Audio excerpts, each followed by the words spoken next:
Sa iyong makapulihan, kalwalhatian, ngayon at Kailanman Jesus sa iyong kabanalan, pangyarihan ngayon magpakailanman. Nagpapakumbaba, nagsusumamo,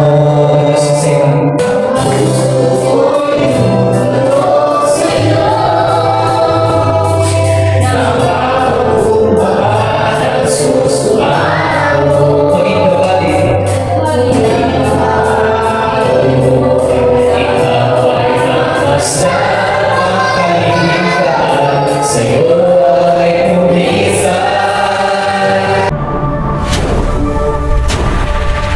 Salamat po, Panginoon. Salamat po, Panginoon, sa kapatawaran, Sa kagalingan, sa kagalingan, sa kalakasan, sa kalakasan, pananampalataya, pananampalataya, pag-ibig, at sa dali ito, at sa mga sandali ko, pinagbago na pinagbago na ang aking bahagi. ang aking bahagi Sa pangalan ng Jesus, sa pangalan ni Jesus. ang lahat ay magsabi na, Amen!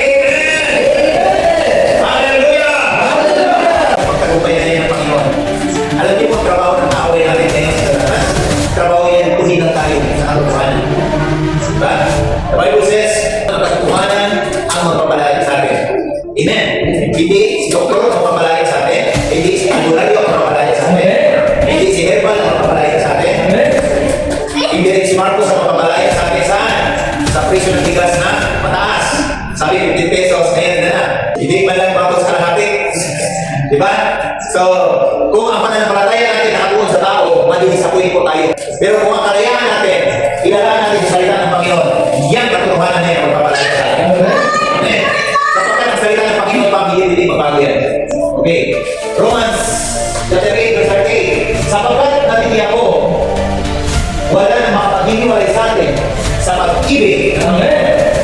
Kahit ang kamatayan, ang mga anghel, ang mga pagkukuhan o ang kapangyarihan sa kasalukuyan at inaharap, ang kataasan o ang kalaliman o ang kalimang nila ay hindi makapaghiwalay sa atin sa pag-ibig ng Panginoon na inihalog sa atin sa pamamagitan kay Kristo Jesus na ating Panginoon.